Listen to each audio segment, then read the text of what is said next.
This episode of Mythbusters, it's enough to drive you round the bend. One toilet's probably as good as the other.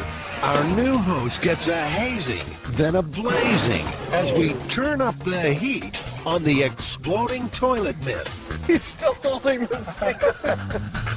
The clothing gets kinky in the quest to answer an age-old weather mystery.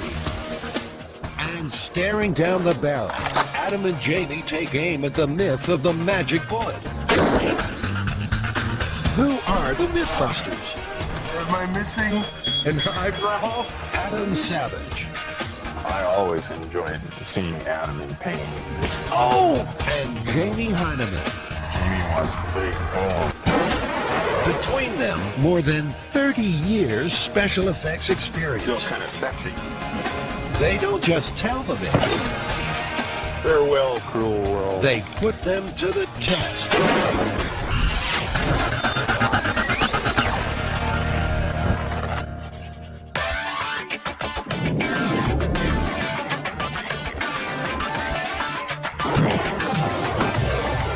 Now, apparently somebody dumped some combustibles down a toilet. You know, bug spray, gasoline. There's a number of different variations on this myth. At which point, her husband comes into the bathroom, sits down, has a cigarette, puts the cigarette out between his legs into the toilet, and it explodes, burning his sensitive parts. Good. That sounds like a perfect job for the blast chamber. It should be easy for the Mythbusters to get this one in the can. All they have to do is buy a toilet, dump a range of combustible materials into it, drop in a lit cigarette, and watch the fireworks. With your years of experience of exploding toilets and combustible gases, what do you think the hard part of this experiment's going to be? I'm trying to think of various ways that we can actually make that toilet blow up. And, you know, maybe the gasoline or maybe the bug spray will do it. But if not, you know, there are other things that we can put in there. Like a grand finale? Yeah, one way or another, we're going to blow up that damn toilet. Okay, good.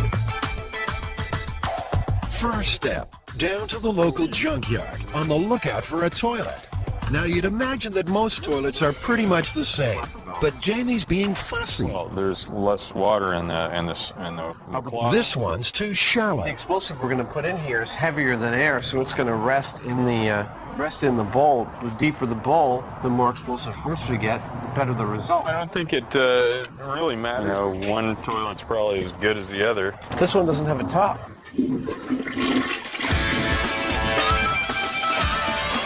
40 bucks later, Adam and Jamie have their toilet. Folklorist Heather Joseph Witham has seen enough exploding toilet stories to fill a small outhouse. This narrative has been around at least since the 1930s, at which point it appeared in news clippings and newspapers. The early form of the story was probably some sort of rural gag. You have the wife of the house going and cleaning out the outhouse with some kind of kerosene or oil or other kind of volatile fluid, at which point the grandpa goes out and sits down and lights his pipe, and he gets blown right off the outhouse seat. And as he's lying there amidst the rubble, he says, "Must have been something I ate." The bottom line is, Jamie plans to be sitting on the toilet when it goes up, so he'll need more than his trusty beret. He's measuring himself for a purpose-built protective suit made from football equipment and impact-resistant foam padding. Ow. And if that toilet's supposed to launch me across the room, then, you know, it'd be kind of nice to have this. I'll integrate into the suit as much as I can. Yeah. But, you know, this... yeah. It'll be like this. Go ahead, shoot me. It's not long, though, before Jamie changes his mind about taking one for the team. After all this armor and your big costume, you don't want to sit on the toilet anymore. Why not? Well, that foam, you know, that impact foam burned kind of like napalm. And after a lot of thought about it, I'm more concerned about getting torched than I am about getting blown across the room. I had a suspicion you might wuss out on this armor thing, so I've actually been making some calls, and I might have a very, very acceptable plan B. Ding, got it. Oh, What a touch.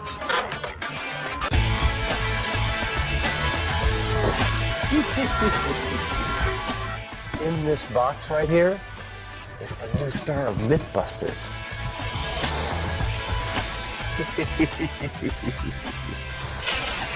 Oh, look at that. That's all I need is another dummy around this place. Weighing in at 180 pounds, this Series 2 crash test dummy retired in 1998 after making quite an impact in his chosen profession. Oh, this is pretty cool. What part of the body is That this? would be the, goes in Oh, the that's the torso. stomach. Okay. Wow. Oh, that's beautiful. This is like a giant-sized G.I. Joe. But if it's the quiet life he's after, he's a bigger dummy than he looks. He's not going to upstage us. We'll just kick him back into submission. All he needs now is a name. I think we should call him Buster. Buster sounds pretty good to me. It's kind of manly, a little, pretty descriptive.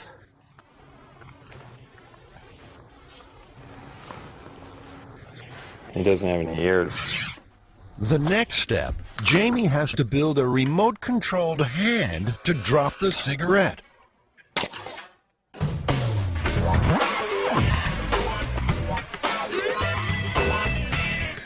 That's probably the best thing. Okay. Adam and Jamie have also had to build their very own blast chamber. It's made from a bulletproof material called Lexan, the same substance used in aircraft windows.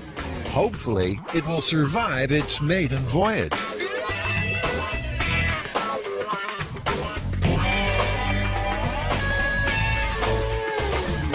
On its first outing, the blast chamber is doubling as the world's most public bathroom. Like an hourglass, the sands of time. Moving inexorably towards toilet explosion. Inside, a high-speed camera has its BDI trained on the bowl. It's running at 1,000 frames per second, 40 times faster than the average camcorder. The more frames exposed, the slower the picture. Normal camera, high-speed camera. Perfectly. That ought to work. That ought to work. The temperature inside the chamber is already climbing. The hotter it is, the easier it should be to ignite the fuel. While the chamber should easily contain any explosion, the Mythbusters have called for backup, just in case. Have you never heard this myth before? No, actually I haven't heard this one. Found a few people on the toilet, but never because of a toilet explosion. Falling off the toilet, something like that. Yeah. Problem. Falling off the toilet? Never actually exploding. The local fire marshal's on hand to oversee proceedings. So we've designed this with, it's covered with polycarbonate that won't shatter or go anywhere. It's securely bolted, as well as it's made in two separate halves, so that if there is any kind of general explosion in there, it'll just open like a flower. So there's nothing holding it together, in other words. The first product you're going to test? We've got. We have an order. You start with your cleanest. Yeah. You have your best progression. Is there that much of a difference between, like a coal or an ember dropping into a propellant and an actual lit flame? It depends on how much surface area you have on that coal. So a coal can light like a cigarette Absolutely. butt? Yeah, can smoldering. Yes. Combustible number 1. Mythbusters hairspray. It's what I use to keep my dew in line. How much of this stuff am I supposed to put in there? The myth said that the can of propellant got stuck open. So not knowing what to do with it, she emptied it out in the toilet. So I'd put a whole bunch in there. Oh yeah? Yeah. Okay. You know, when you start to get dizzy, it's probably time to leave. Okay. A sensor measures the level of flammable vapor inside the chamber. It would seem we have some combustible gases in here. We're loaded and ready for ignition. Come on, say something cool. Release mechanism dropping by. That's it. Okay, 3, 2, 1, go.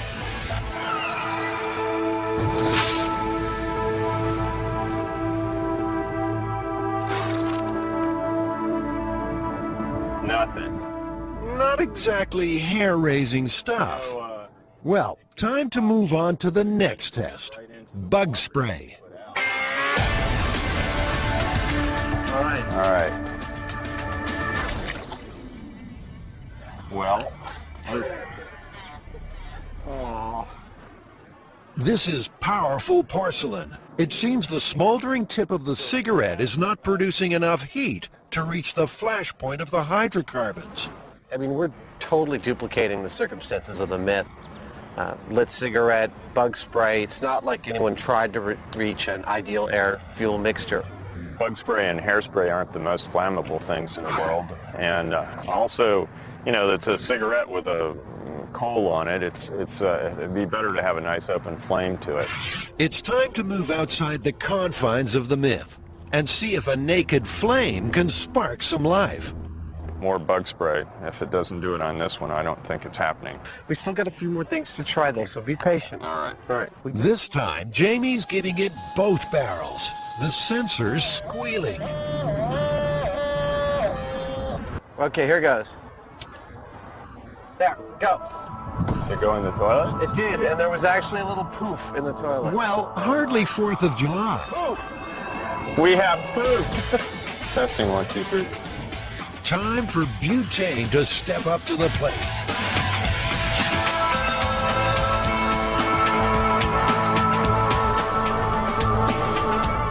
Did it go in? It went right in, nothing happened. All right, match. Lighting. Go. There's a poof. Finally. That is not enough to blast somebody off the seat. You don't think so? No. Yeah, I don't think so either.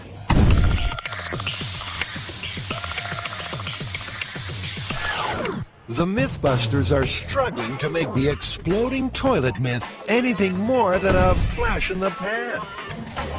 But this isn't the first time someone has put this story to the test.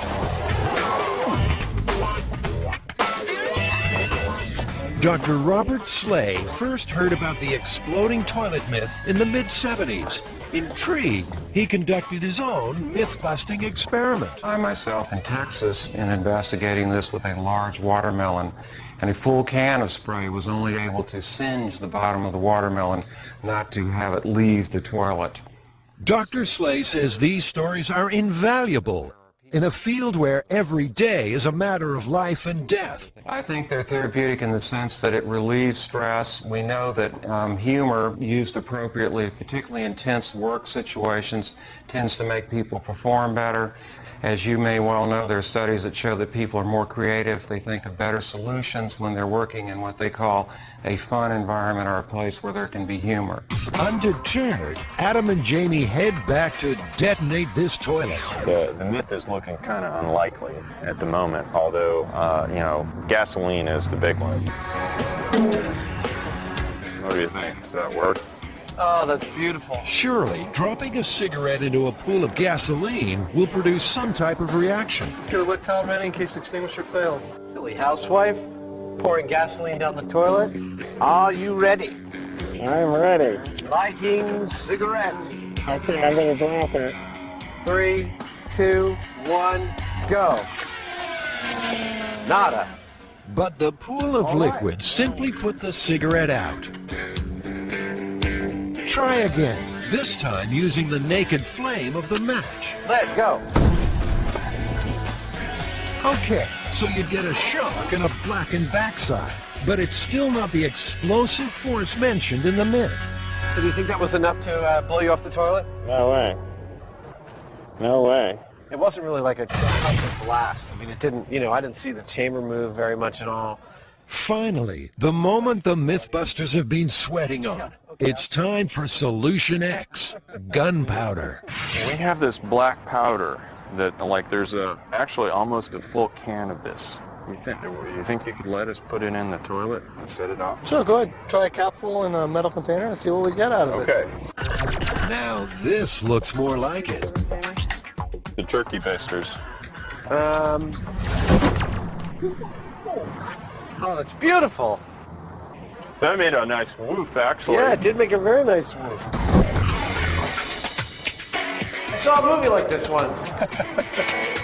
Getting one. Time for our new host to make his Mythbusters debut. The fire marshal seems to be getting a little nervous. How much? I put it all in there. That's too much. Half of it. That's a hell of a lot. Should give you one hell of an effect. Okay, lighting the match. It left, didn't it? Uh-oh. I thought it went out. No, it didn't. Well, there is no match on the tinfoil. Strangely, exactly what was explained as a possibility has occurred. Well, what do we think? Time 5 minutes or something and then go in? Reasonable? 6:09.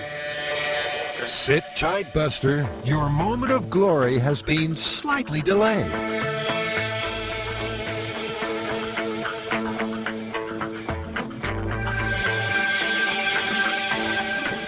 Chamber is sealed. Are we good to go? Yep. Ready. Go.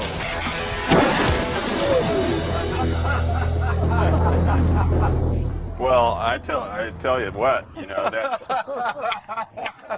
That was great. It didn't even move him. No, he didn't even move. It did blow his pants up, though. He's still holding the cigarette.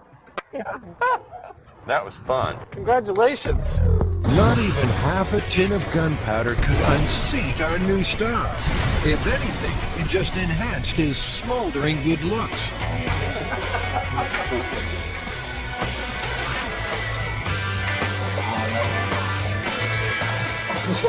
There you go. Yeah, I've had days just like this too. Another myth busted. Jamie and Adam are flush with success. This is perfect amount of carnage.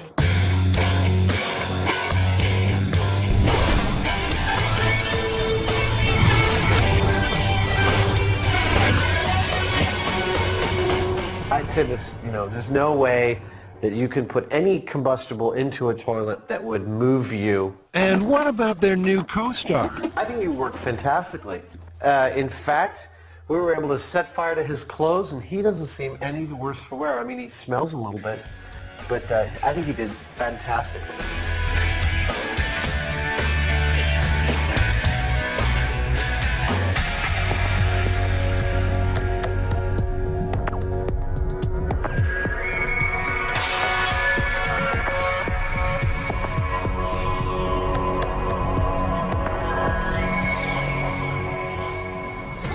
What's this? Adam and Jamie browsing in a sex shop? Your arms are totally inside of it.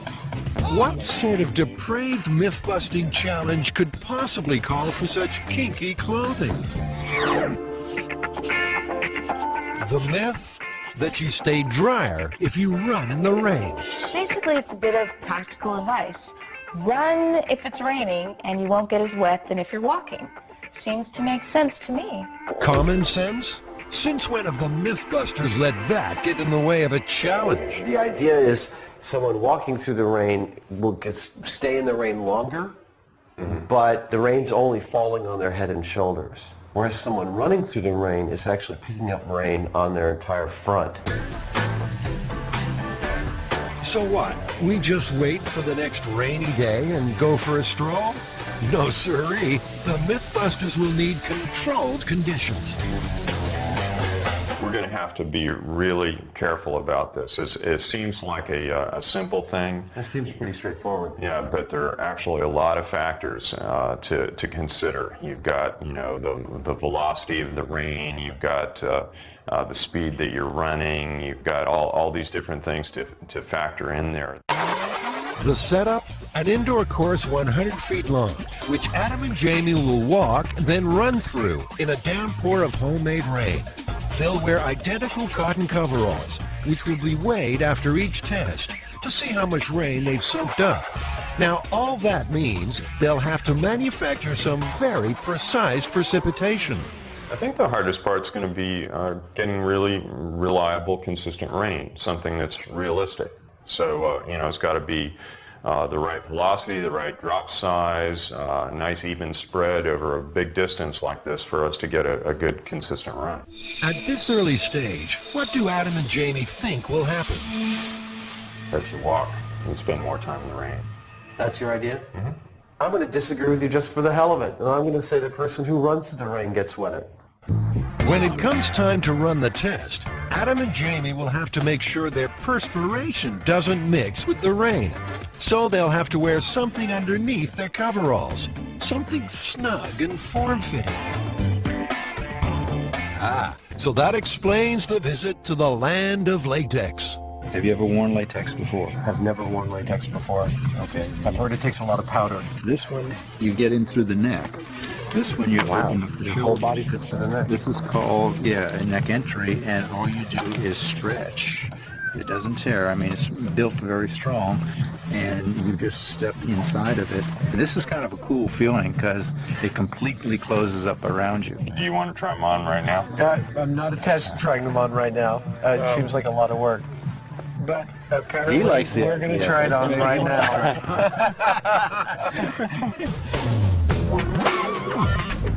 That's enough of that. How do you feel? Feel kind of sexy. It's funny because you bend your legs, you feel them spring back again. You can't. It's like... Though a little unsure at first, Jamie seems quite taken. The next step, buy some piping for their homemade downpour.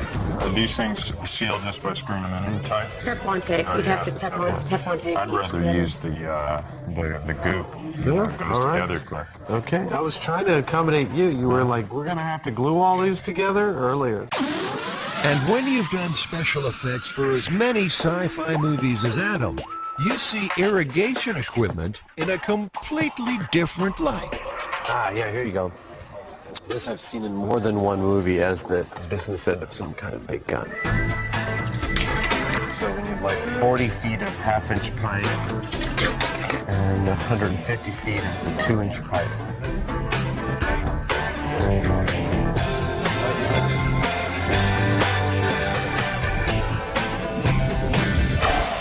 We need to have at least about 60 feet of height for the sprinklers so that the raindrops can achieve terminal velocity. After falling 60 feet, a drop of water is traveling at maximum speed, around 22 feet per second.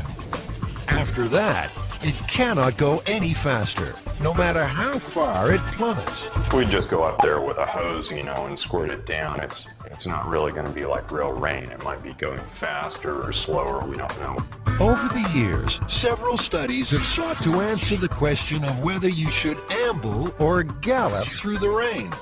Meteorologists Tom Peterson and Trevor Wallace conducted their own experiment at the National Climatic Data Center in North Carolina.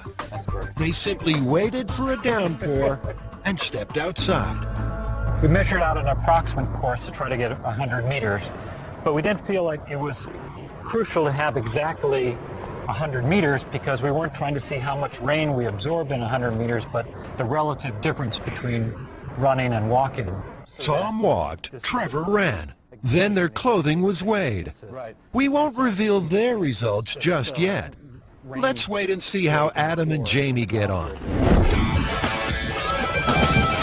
Ironically, the heavens have opened, just as Adam and Jamie find the perfect place to whip up a storm. So here we are, Jamie. An Alameda Naval Base. Yeah, across the bay from San Francisco, they used to paint C-130 planes in this room. It's a big hangar. Yeah. Time to see whether or not Adam's rain delivery system is just a pipe dream.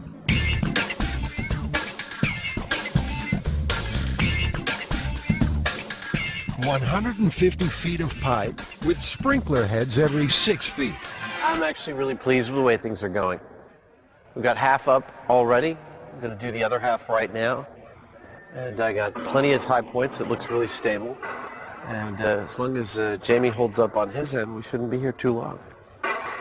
Jamie's working on getting water for the challenge. Not as easy as you might think on a rainy day. It's legal to tie into these fire hydrants, but you have to go through the fire department and you buy or rent a meter that allows you to tie into it and keep track of your water usage. Accessing water's one thing. Getting it to travel 60 feet straight up in the air is another. There you go. Jamie's calculated that the water will have to be pumped at 15 pounds per square inch. No problem for this pump. It can move H2O at a rate of 200 gallons per minute at 50 pounds per square inch. While they're setting up, let's see how Adam's getting on.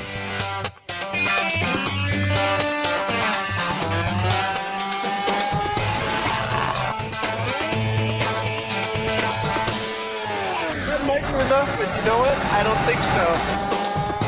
Guess that means he's finished the rain rig. With the pipes in place and the water pumping, the Mythbusters are keen to give the rain a dry run.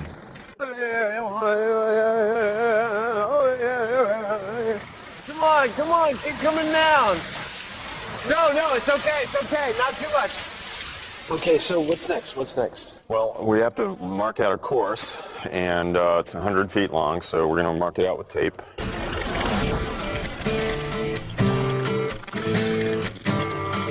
We need to get another roll and attach it to this so we can make it to the other piece of tape.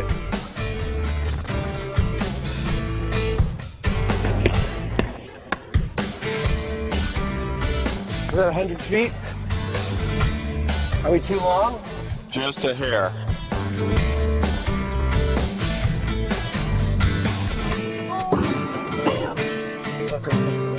On some of the tests, they plan to add wind as a variable. You know, I'm not getting this at all. It's like, you don't want one starting at the end line, or at the start line? No. Here, come over here. I'll draw it out for you what I'm thinking. Probably here, blowing like this, or going like Looks this. like they can't agree on a fan We plan. want to get the fans as close to the course as we can Not anyway. necessarily. Consistency is more important than the highest wind speed. Let's set it up my way first. Okay. Of course I want to set it up my way first. Do you want to set it up your way first? I don't care, actually, Adam.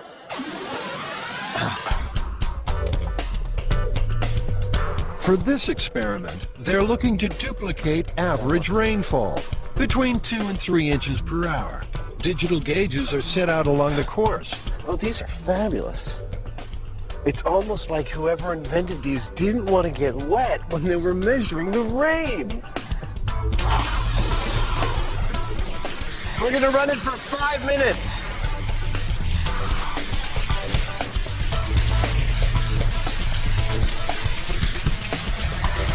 I can't tell how big the drops are. So currently we're getting just about 1 3/4 inches per hour. We want to goose up the throttle just a little bit, and we should have the perfect amount of rain. I'm ready to dress up.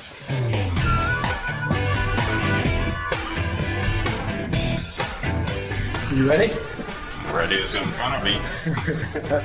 I must admit, I feel a little funky. Step 1.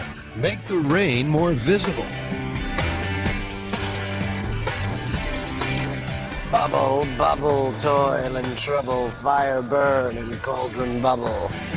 Step 2. Put on the coveralls. Each pair weighs 757 grams. Step 3. It's time to walk the line and find an answer to this age-old mystery. Walking.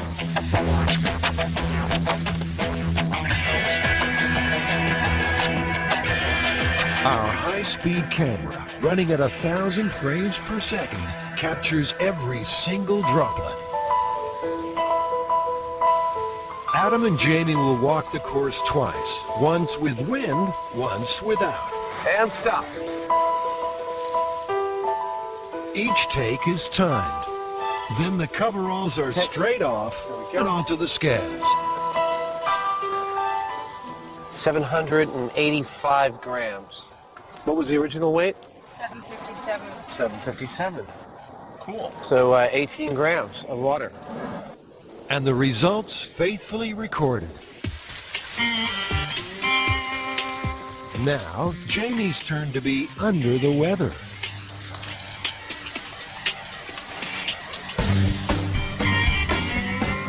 Both walks clock in at around 18 seconds, and the coveralls have soaked up almost the same amount of water.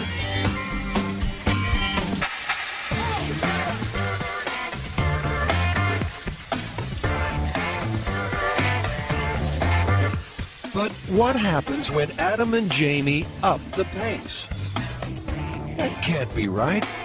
798, significantly more. Adam's coveralls are 14 grams heavier after the run. Time to find out what our meteorologists gauged from their rain experiment. It's much better to run than walk, according to our model and the experiment. With the runner was 40% less wet than the walker.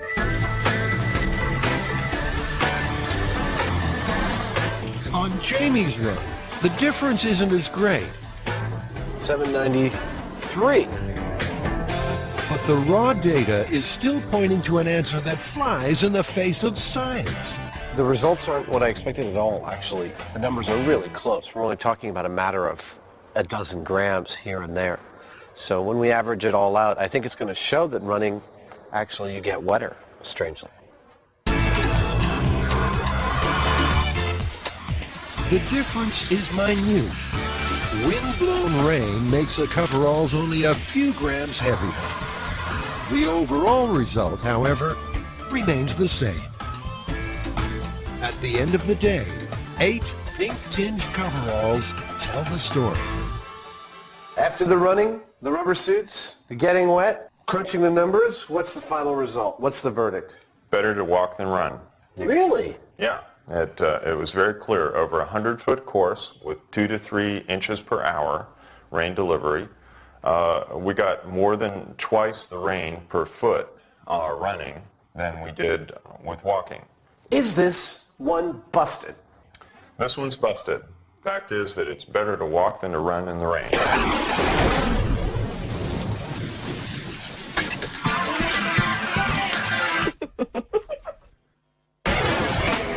The Mythbusters are aiming high. Adam and Jamie are unraveling the myth of the magic bullet. The bullet that delivers a deadly payload, then disappears. It's even been implicated in the death of a president. In the early days of the Cold War, movies and novels hit on the idea of a magic bullet. A bullet that dissolves, leaving no ballistics evidence. Here's your ammo. This is ballistic H2O. It's an ice projectile, velocity of 3,000 feet per second, and an accuracy of up to 500 yards. No exit wound, the bullet's gonna melt inside the target. In the action thriller movie Most Wanted, a bullet made of ice gives the First Lady the cold shoulder. That seems a good place to start. Adam and Jamie will try and make an ice bullet. One of the problems that it seems might occur with an ice bullet is that whereas lead conforms to the tapering shape of a barrel, ice might not, and thus block the barrel and the gases might explode the barrel itself. Now, it's not going to be easy. The guys will have to make a bullet mold, fill it with water, freeze it, then fire the ice projectile from a high-powered rifle. Step 1. Adam fires off a letter to the CIA requesting details on the existence of magic bullets. Then it's off to the local gun store. The guys want to fire the ice bullet from a Mannlicher Carcano, the same rifle the FBI alleges Lee Harvey Oswald used. We called earlier about a rifle that looks kind of similar to the Mannlicher Carcano. It's not exactly the same, but it's close enough. Have you ever heard of anyone trying to fire a bullet made of ice out of one of these? No, I haven't. I know it's a myth. You know it's you've I know heard it's the a myth. myth, but I've never actually heard of anybody trying it. I don't think it's feasible So why don't you think it's feasible? because ice melts. When buying a weapon in California, there's a 10-day waiting period, so it's back to base. So we did pretty good there. We got most of what we need, I think, to get rolling. We got our loader, we got our manual, we got funnels for putting powder back in if we spill some, we got our bullets, we got our impact bullet. The trip to the gun store has brought it home to the guys just how dangerous this project will be. We're working with high explosives. We're working on objects and with machines specifically designed to kill people. That safety's got to be paramount through every step of this. Anytime we modify a gun, even the slightest variation in loading the bullet into the cartridge can cause the thing to explode in the gun. It could be very dangerous. A big X factor is gunpowder. You know, what they told us was if you got the gunpowder 22 degrees below zero or less, then it wouldn't even fire, it wouldn't even ignite. What Jamie's looking at doing is casting it in such a way as to isolate the tip of the bullet from the rest of the bullet. While Jamie starts making a bullet mold, Adam's hard at work on their intended victim. This is actually a model of my face that Jamie and I did probably about 10 years ago. I was bald and clean-shaven, and I figured, you know, it's a perfect time to cast her head. The dummy will be made from ballistics gel, a substance used by the FBI. Made from animal products, the gel mimics human flesh.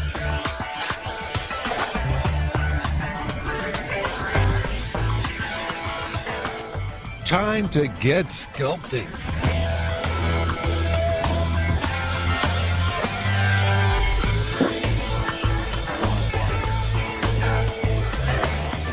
The dummy will have to be chilled for 48 hours. Where are they going to find a big enough freezer? Wow, that's made of Jello? That's made of Jello, 200 pounds of Jello. It feels good. Right over there. It's over to the cool room at the local deli.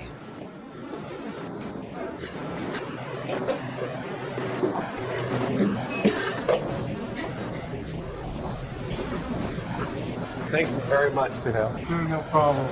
You guys coming for lunch? We got Jello special. How's the bullet mold coming along? I'm trying to find a drill that will replicate the size of the bullet itself so that I can make a mold.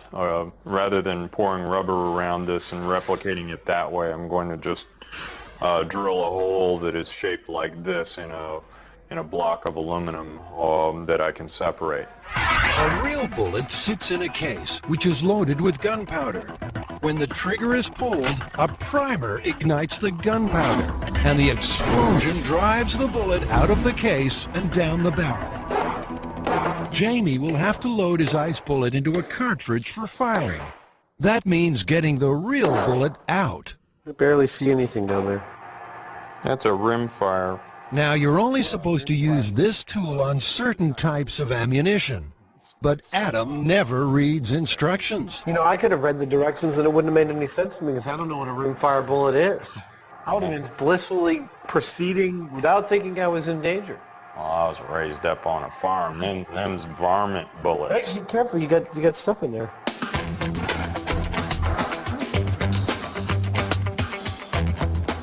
The ice bullet mold is ready to go.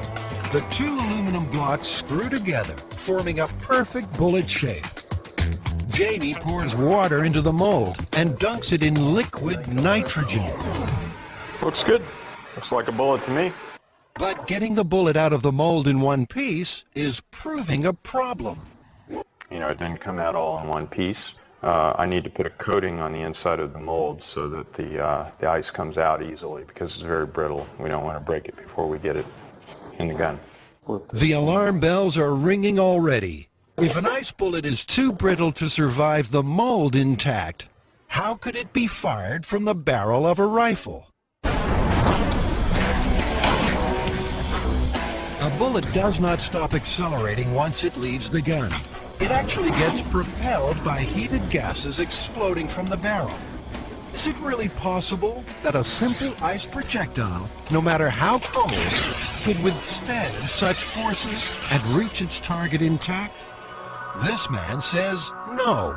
Dr. Roger McCarthy is the chairman of Exponent, a company whose success comes from the failure of others. He spent his life investigating everything, from faulty massage chairs to major disasters. He's also studied the magic bullet theory. In particular, the idea that JFK was killed by a magic bullet, fired by a second sniper on the grassy knoll. But Dr. McCarthy's magic bullet isn't made of ice. It's metal, hollowed out, and filled with liquid. A liquid bullet was one of the few ways to guarantee that all the energy of the bullet would be dissipated in the target and there would be no exit wound. Because a bullet exiting the target is a complete waste of energy. You never want to see that as a professional assassin. In the wake of JFK's assassination, the magic bullet theory was dismissed for one simple reason. The sniper would have been on the right of the motorcade, but there was no exit wound on the left side of the president's head. But because it has less mass than a conventional bullet, a liquid bullet wouldn't exit the target. I was able to show in my experimentation that the pressure wave being introduced by the bullet into the skull and then bouncing off the other side will in fact expel all the parts of the bullet out. Ice projectiles. What do these people think of next? Fruity flavors? No. What's this? But the Mythbusters aren't beaten yet. There's stuff to make a bullet out of. Imagine you're an overworked forensics expert. Would you be looking for a slug made of meat? What did you do today, honey? I made a meat bullet. Is that what the kids are calling it these days?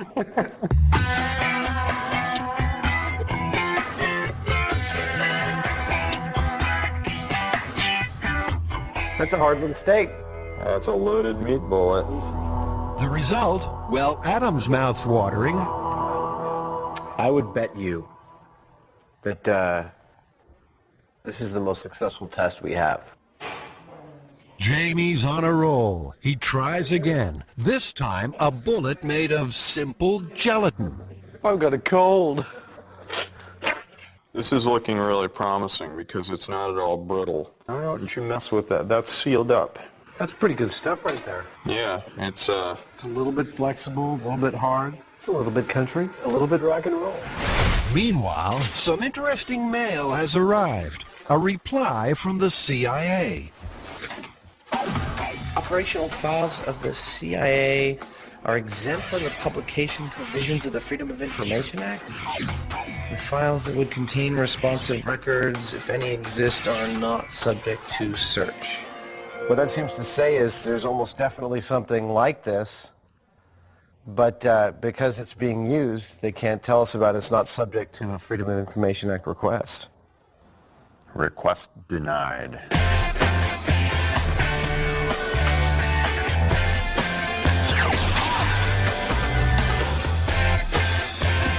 Jamie, let's put up a dummy. Time to see if the Mythbusters' magic bullets are at home on the range. How you doing there, buddy? How you doing? Yeah, you're doing so good. We're gonna shoot you. To make sure everything's above board, we've had to call in one of San Francisco's finest to oversee this shoot. I have a concern about what we do if the rifle doesn't fire, actually. If we get the round too cold and when we pull the trigger it doesn't fire, is it in danger of actually going off if it warms up? Yes, it can. That's why I just wait a few minutes before trying to take it out. Wait a few minutes, don't approach it, just go back. Okay. Just in case, the guys will fire the rifle using a remote rig. In this case, a piece of string tied to the trigger.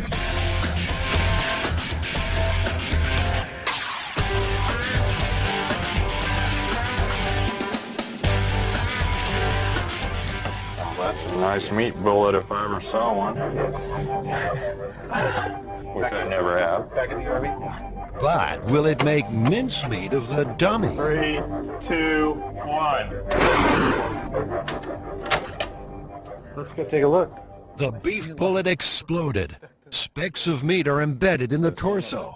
Unfortunately, there's also plenty of ballistics evidence left behind. It looks like half of the cordite didn't even explode. Didn't even ignite. Yeah, I It guess was less loud than before. It's a certain amount of, stay in there at ness. Like needs to plug the cartridge. Stay in there at ness? Yeah. Is that scientific? Maybe a gelatin bullet will have that elusive stay-in-there-edness. The gel is colored with food dye, so it'll show up in the dummy. Ready to fire, guys. Everybody ready? We're all ready. Let's go. There we go. Good. Grab the cord. And 3, 2, 1. Bullseye. That was a bigger boom. But there's still a problem. The gel bullet struck the dummy at 3 times the speed of sound and with a force of more than 2,000 pounds per square inch. But even so, It went in about an inch. that's not much penetration.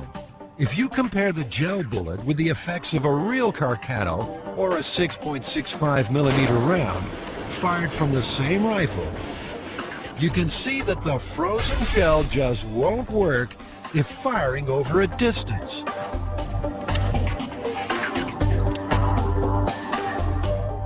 Now, how do I know which one's in the chamber? The guys have more success with a smaller firearm at close range. Judging by this, it's the best of all of them. That it stayed intact and went all the way to the bone there. Yeah, point blank range. But if you have to be that close to the target, then you have to fire your magic bullet from something that doesn't look like a weapon. So, Jamie, what are your thoughts about turning one of these into a gun? Well, do we want to shoot it like a rifle, like that? In 1978, an umbrella was the weapon in the sophisticated assassination of a Bulgarian defector. Georgy Markov was the victim of the most bizarre murder of modern technology. A sophisticated metal pellet fired from an umbrella into his thigh. Analysis showed the poison to be ricin, 70 times more lethal than the cyanide on the right. That umbrella insertion was brilliant and much more effective than an ice bullet. The ice bullet, bullets are not subtle. And, the best bullet draws everybody's attention, including the victims, immediately. In true Mythbusters style, Jamie's going to build his own umbrella gun from scratch. A chamber near the handle will be charged with compressed air from a dive tank. That's great, Jamie. The air will drive the gel bullet from the umbrella tip at supersonic speed. It's a big call. The CIA would spend years developing such a weapon. Jamie's got 3 days. I have no idea how fast that's going to propel something, but... I mean, in the realm of what we've done for Mythbusters, isn't this kind of one of the most dangerous things we've tried yet? Probably. I mean, there is a lot of energy in there, and it's not to be underestimated. Like I said, it will remove flesh from your bones. We're making a super high pressure gun here, and so I'm trying to keep it really simple and also make sure that it's safe. So I'm overbuilding it a little bit.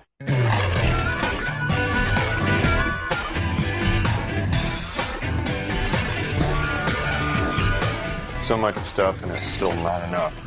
Just can't get there. You gotta make everything from scratch. In the butt. I'm gonna try one more thing. It should hold a little better than that, shouldn't it? One would think so. Jamie's getting frustrated. Air from the scuba tank is getting into the chamber. Unfortunately, it's getting out again almost as fast. I'm a little pissed off. This thing's taking way too long. What's going on with it? One stupid little seal. I have to walk away from it. Yeah. I've been doing this all day. I'm wasting way too much time on it. And when the troublesome gunbrella is finally tested with a BB, and watch out, watch out. Adam's far from impressed. Yeah, it's only like 3/4 of an inch in there. Here, we can, okay. About like that? Yeah.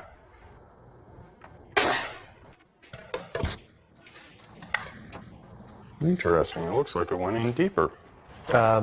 Say 7 inches. That's interesting. What, did you waste your time? Did you just waste 3 days on this? Could be. Right off the bat, I think it's actually kind of disappointing. I mean, I spent 3 days working on this, like, super high-powered air reservoir to fire this thing, and this, $50 BB gun outperformed it right off the bat. I could have modified this to fit in that umbrella in a couple of hours. Adam scavenges a CO2 canister and trigger from an old air pistol.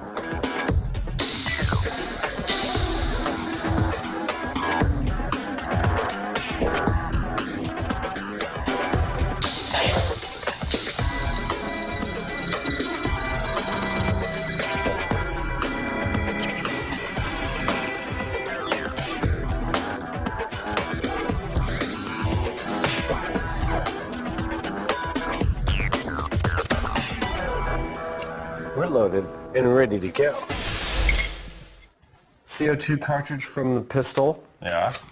Loaded into the barrel, which goes up the center of the umbrella's chamber. And comes out the tip. And the trigger mechanism will be like a ball bearing on a leaf spring going, because that gun fires the same way the other one does, just a weight against that thing. Okay. That pretty cool? Yeah. So umbrella's at 30 paces.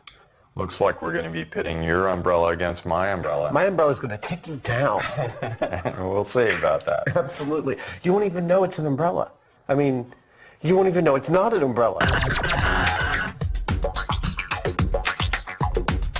In California, a weapon like this is illegal, but we have police permission and supervision. Umbrella gun's loaded, point blank, in 3, 2, 1. Wow, that was really effective. That went all the way into the sternum. I mean, that went all the way in. The projectile is tiny, but could easily carry a lethal dose of poison. Both umbrellas worked better than the real guns. Looking at this 22 hole, Jamie, I see burn marks around the edge, whereas our 2 umbrella guns left absolutely no evidence at all that it was even a ballistic hit. It's just a hole. Yeah, and they did just as much damage. Absolutely. I mean, I think they're the cleanest things we got today. I'd go with the air gun. I'd go with the air gun myself. And the magic bullet?